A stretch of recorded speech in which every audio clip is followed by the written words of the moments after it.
फरीदाबाद का फतेहपुर बिल्लौच वैसे तो अपने आप में बहुत बड़ा गांव है। फरीदाबाद का काफ़ी आबादी जो है वो इस गांव की है। लगभग 15,000 के आसपास जो है वो इस गांव के अंदर वोट बैंक है। लेकिन आपको बता दें कि जो फतेहपुर बिल्लौच है वो एक चीज़ के लिए और मशहूर है, वो है रजनीगंधा की खेती।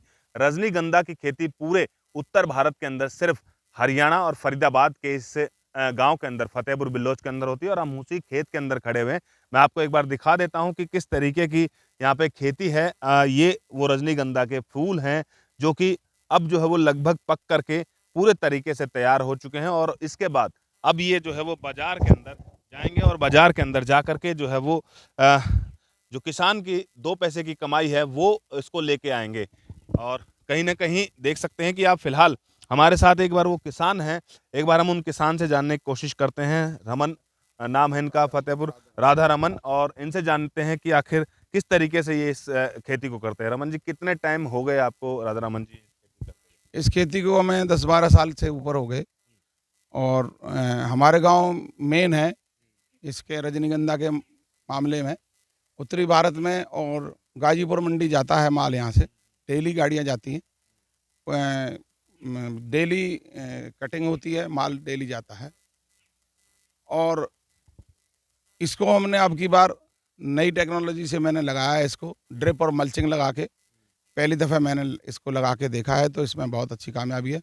पानी इसमें बहुत चाहिए होता है, लेकिन ड्रिप से लगाने के बाद पानी की बहुत बचत है। ड्रिप और मल्चिंग से मैंने इसको अब की बार लगाया है। ये आप देख रहे हैं कि नीचे मल्चिंग लगी हुई है और इसके नीचे पाइपलाइन लगी हुई है पानी के लिए, टपका सिंचाई जिसको हम कहते हैं। इसके द्वारा मैंने इसको अब की बार लगाया है। हैं? खर्चे की बात कर जाएं और कमाई की बात कर जाएं तो कितना खर्चा होता है, कितनी कमाई? इसमें 50 से लेके 80,000 रुपये तक का खर्चा है पर एकड़। हाँ जी। और लेबर भी चाहिए, और खरपतवार का काम ज़्यादा है। तगड़ी ज़मीन चाहिए, हल्की ज़मीन में ये नहीं होगा। अगर कल्लर वगैरह की ज़मीन, कोई वैसी ज़मीन है, हल्की ज़मीन है, उसमें ये बिल्कुल नहीं होगा। बहुत ताकतवर ज़मीन इसके लिए चाहिए, जैसी हमारी है। हमारे आसपास के 7-8 गांव जो की ज़मीन जो लगती है फतेहपुर के आसपास, वहाँ सारे गांव में हमारे हमारे ही किसान हैं, वो हमारे गांव के लोग हैं जिन्होंने अपने लीज पे लेके उसमें खेती कर रहे हैं। एक बार करने के बाद ये 2-3 साल का रेस्ट चाहता है, उसके बाद फिर दोबारा उसी खेत में लग जाता है। और सेल कितने में होता है? अगर 1 एकड़ जिस तरीके से आपने बताया 40 से 50,000 का खर्चा है, कितने की जो है वो सेल जाती है? सेल इसका 2.5 लाख से लेके 5 लाख, 6 लाख, रेट के ऊपर निर्भर है, डिमांड के ऊपर निर्भर है। शादियाँ में ज़्यादा सेल होती है, सर्दियों में ज़्यादा काम है, सर्दियों में सेल ज़्यादा है। इसके अलावा कोई त्यौहार है, नया साल है, दिवाली है, इनों में, होली छोड़ के बाकी जितने भी त्यौहार हैं, ज़्यादातर इसमें इसकी सेल बढ़ जाती है। अगर बात करी जाए सरकार की तरफ से किस तरीके की हेल्प है? क्योंकि कहीं न कहीं एक नई प्रकार की खेती आप लोग 10-15 साल से कर रहे हो, तो कहीं न कहीं सरकार की तरफ से या कृषि विभाग की तरफ से कुछ बढ़ावा मिलता है? एक बार देते हैं वो 24,000 रुपये सिर्फ 1 एकड़ पे। और वो अब ये लास्ट ईयर उन्होंने हर बार बदल देते हैं, पहले मिल जाते थे जो भी लगाता था उसको। लेकिन एक्चुअल में क्या है कि ज़्यादातर लीज़ पे लेके जो है किसान इसका करते हैं। और क्योंकि जिनके पास अपनी ज़मीन है वो लीज़ पे दे देते हैं, क्योंकि लीज़ का इसका रेट महँगा होता है, इसलिए लीज़ पे दे देते हैं। लेकिन अब की बार सरकार ने लीज़ वालों को कोई पैसा नहीं दिया है। अच्छा, गाँव में लगभग देख रहे हैं हम कि मैंने काफ़ी खेतों में देखा कि रजनीगंधा ही चल रही है। क्या आस-पास के गाँव के लोग और दूर-दराज से लोग भी आते हैं आपसे इसकी जानकारी लेने के लिए? बिल्कुल आते हैं, बीज भी लेके जाते हैं, क्योंकि बीज जो है इसका रुकने वाला बीज नहीं है। बीज को हम उखाड़ लेते हैं, नवंबर से शुरू होता है और फिर उसके बाद फरवरी मार्च में इसका बीज उखड़ना शुरू हो जाता है। उसके बाद इसको मार्च जो पहले उखड़ जाएगा वो पहले लग जाएगा। मार्च से इसकी मार्च, अप्रैल, मई, जून तक ये लगता है। उसके बाद आस-पास के गाँव में, हमारे जितने आस-पास के गाँव में, उनमें ये खेती हो रही है, क्योंकि अकेले फतेहपुर में इतनी ज़मीन जो है इसके लिए नहीं है। इसलिए आस-पास के जो गाँव हैं, इसके नहर के साथ जो लगता हुआ एरिया है, इसमें और इससे पूरब की तरफ जाएँगे तो उस एरिया में कम लगता है। बैवलपुर है, दयालपुर है, शाहपुर है, लडौली है, बैवलपुर है, सोतई है, फतेहपुर है, मांदकौल है। इन गाँवों की ज़मीन में ये खेती हो रही है। प्रहलादपुर माजरा डीग है, डीग भी है।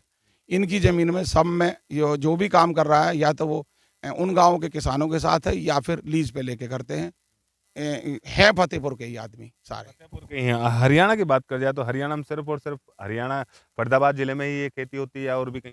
नहीं, और कहीं नहीं होती, और कहीं नहीं है, यहीं है। जो कोई कोई थोड़ा बहुत किसी ने लगा रखा होगा, वो मंडी में नहीं आता, क्योंकि गाजीपुर मंडी में माल सिर्फ़ फतेहपुर बिल्लोद से ही जाता है। फतेहपुर बिल्लौद से जो है वो माल जाता है और इसी को लेकर के जो है वो ये लोग किसान हर बार जो है वो कुछ न कुछ नई तकनीक जो है वो यहाँ से आजमाते हैं। और देखिए एक अनोखी जो है वो ये कह सकते हैं कि ये चीज़ है रजनीगंधा, और जो कि ब्याह और शादियों के अंदर जो है वो काफ़ी उपयोग में लाया जाता है। लगभग 2.5 लाख के आसपास की जो है वो 1 एकड़ की फसल से आप किसान कमा सकते हैं। और इसकी लागत की बात करी जाए तो लगभग 50,000 रुपए की लागत जो है वो इसकी आती है। हालाँकि जिस तरीके से राधा रमन जो किसान हैं इन्होंने बताया साफ तौर से कि आसपास के गांव के लोग भी जो है वो इनसे आते हैं, इनसे जो इसके विधि के बारे में जानते हैं कि किस तरीके से इसको लगाया जाए और किस तरीके से इसकी जो है वो पैदावार की जाए। तब तमाम चीज़ों पर जो है वो बारीकी से ये लोग किसानों को भी बताते हैं। लेकिन सरकार की तरफ से कहीं न कहीं इनकी नाराज़गी है कि सरकार के नुमाइंदे इनकी जो है वो पूरे तरीके से हेल्प जो करनी चाहिए सरकार के नुमाइंदों को, वो इनकी पूरी तरीके से हेल्प नहीं कर पाते। और ये अपने आप में ही एक मिसाल पेश कर रहे हैं। इस तरीके की अनोखी खेती करके पिछले 15 सालों से लगातार कह सकते हैं कि फरीदाबाद उत्तर भारत के लिए जो है वो मशहूर है इस रजनीगंधा की खेती के लिए। और रजनीगंधा का जो फूल है यदि आप बाजार में देखते हैं तो वो कहीं न कहीं फरीदाबाद के सिर्फ़ और सिर्फ़ फतेहपुर बिल्लौच का ही आपको देखने को मिलेगा। फरीदाबाद से अनिल राठी, न्यूज़ 18 हरियाणा।